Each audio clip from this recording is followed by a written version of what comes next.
Bien, bonsoir, je suis ravi d'être avec vous ce soir. Nous sommes vendredi 22 mai. Nous sommes arrivés à la clôture justement des marchés européens et c'est pour moi donc l'occasion de pouvoir le commenter avec vous. Vous avez l'incrustation sur votre écran du rappel légal. Je vous laisse le lire. On passe tout de suite après sur les actifs que nous allons traiter sur la clôture.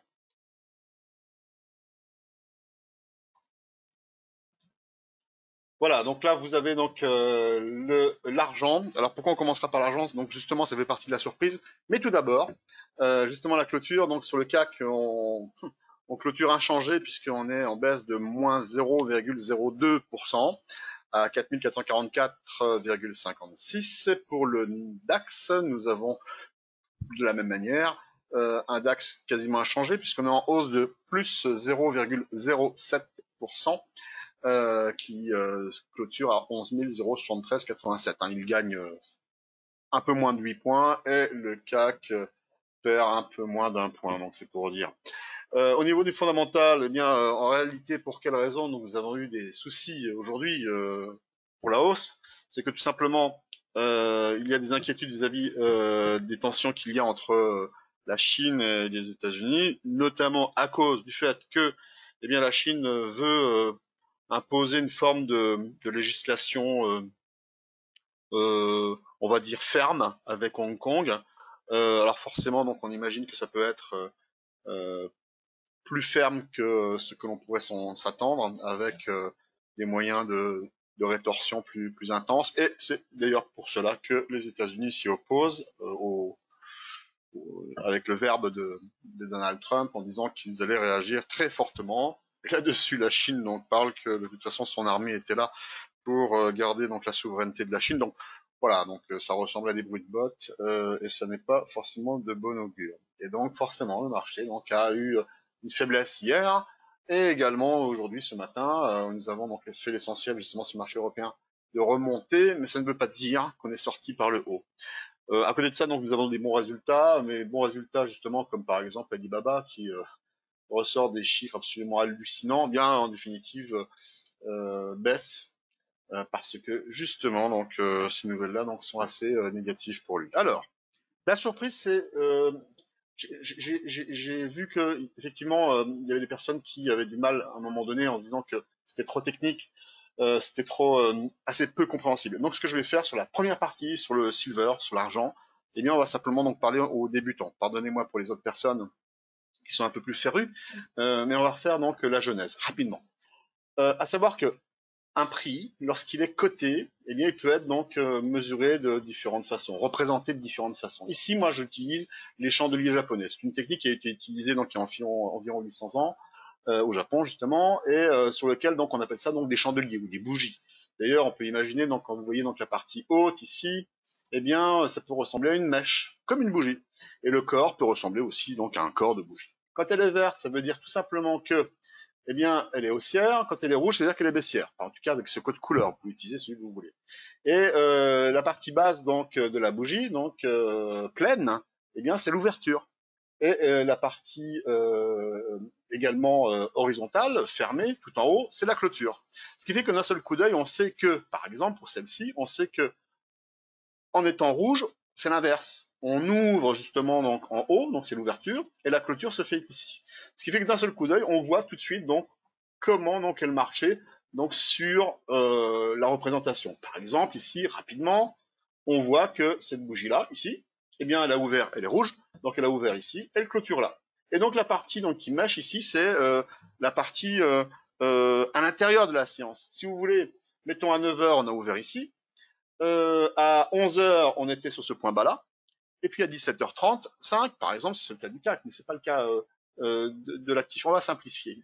Eh bien, la clôture se fait à 17h35 là. Donc la partie là, c'est la partie qui se fait donc en dehors des séances. Alors pourquoi donc on représente cela comme ça? On peut le représenter aussi de plein d'autres façons, mais avec celle-ci, donc on a une lecture assez rapide. Mais en plus de ça, il y a une technique donc qui avait été donc mise en place justement par des Japonais, qui ont été vulgarisées par Steve Nison, voilà, Nison. Vous pouvez donc après donc chercher donc ce qu'il a fait, c'est très intéressant. Voilà, vous pouvez donc vous en inspirer, mais il n'y a pas que ça. Et donc il y a donc des structures, des lignes, des formes qui ont une signification. Au-delà de cela, eh bien, ce que l'on met autour, comme par exemple ici, vous avez souvent entendu parler des bandes Bollinger, donc des bandes Bollinger, B-O-2-L-I-N-G-E-R, et donc c'est un monsieur donc aux États-Unis qui est encore en vie, hein. Il est très très très bien portant. Donc il aurait dû être à Paris d'ailleurs là au mois de mars. Et donc grâce à cela, eh bien ça permet également donc de donner une interprétation. Si je me permets de faire un parallèle, regardez par exemple quand vous allez chez le médecin, si le médecin vous demande comment vous allez dire bien. Et donc lui par contre il va faire des mesures. Donc s'il est un peu plus sophistiqué, qu'il est spécialiste, il va faire donc des électroencéphalogrammes, des électrocardiogrammes. Et donc ce que vous dites en disant bah voilà donc moi je vais bien, lui il va vous dire bah non vous voyez à l'écran avec mes graphiques, eh bien moi je vois que vous avez ça ou ça. Et du coup, ça permet après de faire des investigations, d'aller faire donc des soins, des traitements. Là, c'est un peu pareil, dans le sens où ces oscillateurs, vous en avez un en dessous ici, qui est donc l'ADX, qui est un oscillateur qui, lui, va représenter la tendance d'un actif, c'est-à-dire la force à la hausse ou à la baisse. Ici, vous avez en dessous donc le MACD, qui est un autre indicateur, qui, lui, eh bien, ça va être plutôt un indicateur qui va vous donner on va dire la santé, mais pas la puissance. L'ADX typiquement donne la puissance d'un mouvement. Le MACD, lui, va plutôt lui donner donc une orientation, un changement de direction. Et on peut aussi l'utiliser donc au travers, donc comme je l'ai souvent donc expliqué, au travers de divergences. C'est-à-dire que quand par exemple on a donc ce genre comment dire, de mouvement donc à la baisse, par exemple ici, on prend ici par exemple eh bien, on a donc des prix qui sont donc particulièrement bas donc à cet endroit-là, et donc qui sont encore plus bas à cet endroit-là. Normalement, eh bien, si on est en pleine puissance baissière, eh bien, nous devrions avoir au même endroit, eh bien, des prix qui doivent être en accélération. Là, c'est complètement logique. On a donc des prix qui descendent très très bas. Ici, eh bien, on a un DI- qui lui va indiquer donc la direction en rouge. Ça veut dire qu'on est donc en baisse. Si on a donc le DI+, qui est donc lui en vert au-dessus, ça veut dire qu'on est en hausse. Voilà. Et la DX, lui, qui est en noir, va donner la puissance. C'est un peu comme un régime moteur. Vous mettez donc plein de puissance dans votre régime moteur. Si vous êtes en marche arrière, vous allez reculer, donc la partie rouge. Si vous êtes donc avec le même régime moteur, avec donc la partie verte en haut, eh bien vous allez donc avancer, comme par exemple ici. Voilà. Simplement, donc après, il y a des mesures. Donc c'est pour ça que là, je mets donc le 25 qui permettent de donner, ce sont des points de repère. Et donc les fameuses divergences, eh bien, c'est quand il y a donc une déconnexion avec ce que l'on lit. Et donc là, par exemple, pour le cas de l'argent, eh bien, on peut avoir quelque chose comme ça. Regardez, c'est simple. Alors ça ne marche pas bien sûr à chaque fois dans le sens où il faut des confirmations. Et donc une divergence, comme donc je l'appelle, eh bien, elle est potentielle et pendant un certain temps, donc elle peut donc effectivement donc être contre la tendance. Voilà, par exemple ici, on est d'accord, quand vous regardez donc avec les différents points hauts, ici, eh bien vous avez un point haut qui est plus haut ici, on est d'accord, là on est plus haut. Bon, eh bien si on prend donc la même manière donc avec le DI+, qui lui normalement devrait faire un point plus haut, eh bien il s'avère qu'en réalité, le point haut, eh bien il est donc beaucoup plus bas. Et on peut faire la même chose également donc sur le MACD. Donc je vais m'arrêter là, parce qu'il y a tellement de choses à dire, c'est tellement vaste. Et tout simplement pour dire que lorsque l'on va utiliser donc ces oscillateurs, et donc après donc je vais dérouler donc sur les autres actifs, qui sont donc ici l'argent, mais après on va parler du Brent, du DAX, du Nasdaq et du CAC, si on a le temps, pas que ça dure trop longtemps. Mais voilà, donc c'est ça l'intérêt, c'est justement après donc de pouvoir coupler avec d'autres choses, comme par exemple les moyennes mobiles que l'on voit ici en violet. Il y a d'autres moyennes mobiles également que l'on prend. Vous avez déjà entendu parler des 144.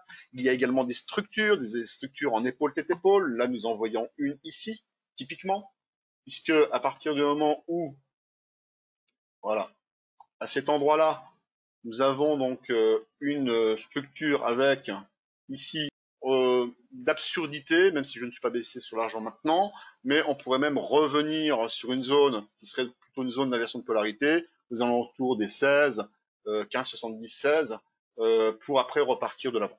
Alors, le Brent.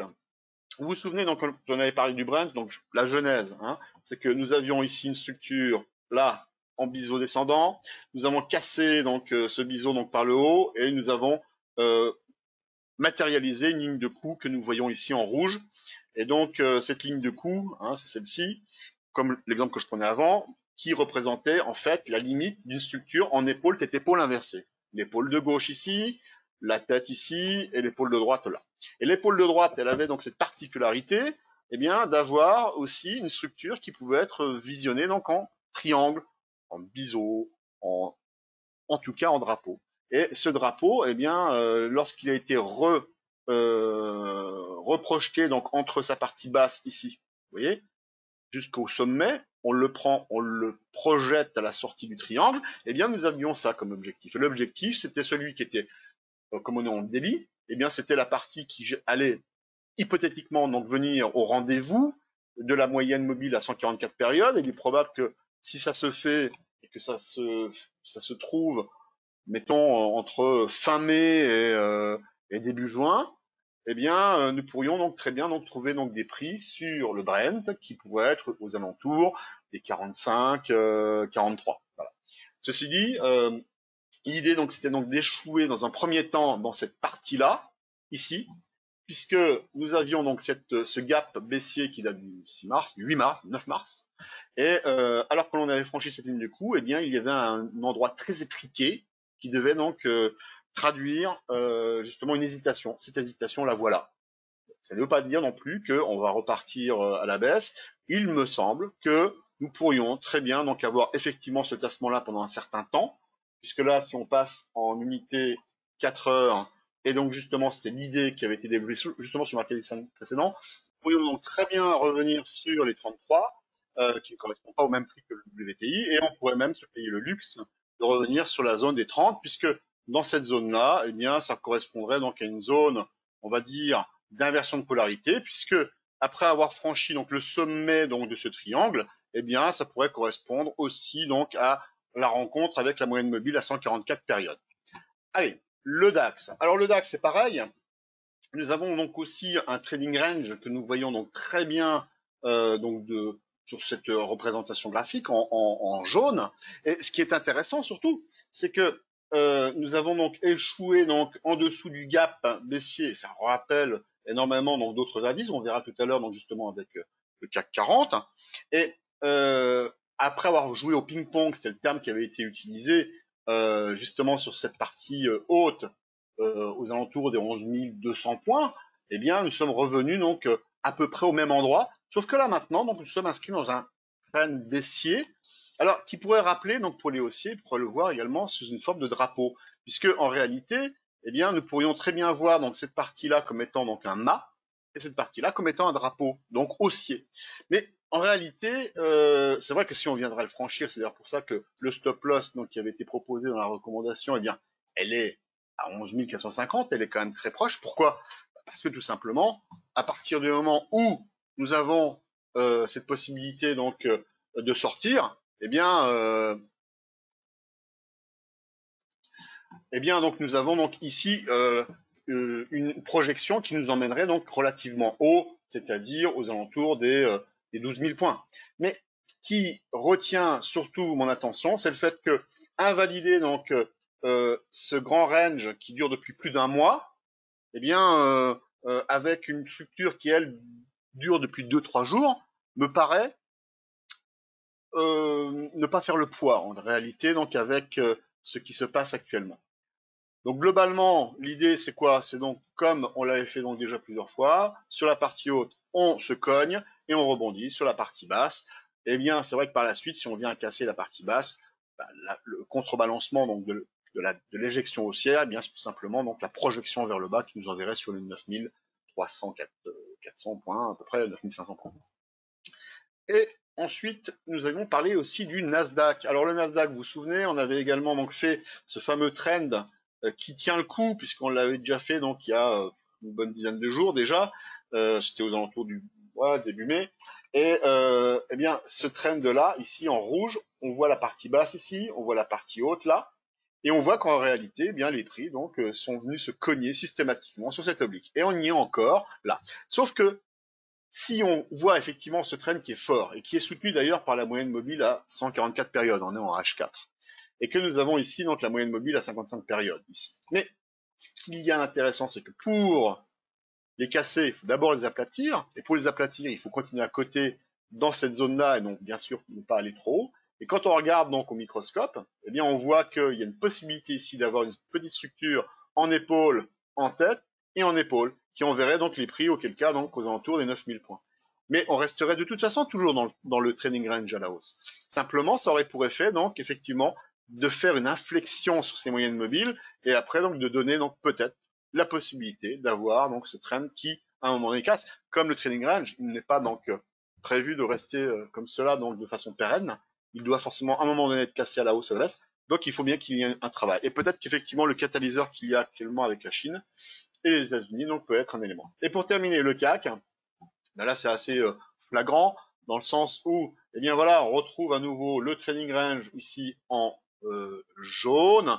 Vous avez ici la partie en rouge qui est donc le gap baissier commun à tous les autres indices, hein, autour du 9 mars, enfin le 9 mars précisément. Donc il est en rouge et à cet endroit-là, là, nous avons donc un gap qui date tout simplement donc voilà de début avril. Et donc ce gap, il a été donc qualifié, renforcé, puisque bon, il a été qualifié après avec la dérive, mais on a rebondi une première fois. Si on vient à le casser, on a un deuxième point donc de rattrapage qui serait aux alentours des 3950.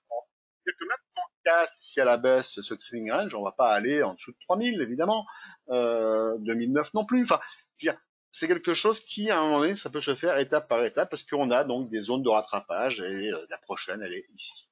Voilà, je n'en fais pas plus, je vous souhaite une bonne fin de journée, une bonne fin de semaine, protégez-vous au travers des stop-loss et faites en sorte donc de pouvoir donc profiter de vos capacités donc à utiliser cet outil puisqu'il ne sera efficace que si on est en séance, hein, parce que le CAC ferme à 22 heures, 22 heures et donc forcément si le samedi et le dimanche il se passe des choses du point de vue donc à l'international, du point de vue donc géopolitique, eh bien votre stop loss ne fonctionnera pas. Il ira bien au-delà que de votre objectif. Même pour le S&P et le Nasdaq, en tout cas les indices aux États-Unis, eux aussi sont fermés samedi et dimanche. Donc allégez donc votre position de telle sorte que si vous voulez donc supporter ce stress si jamais donc il arrive, eh bien descendez en levier. Bon, dans le cas contraire, si vous êtes effectivement dans le bon sens, eh bien ce sera donc que du bonheur évidemment. Voilà. Donc à bientôt, à lundi, et je vous souhaite donc un bon week-end. Au revoir.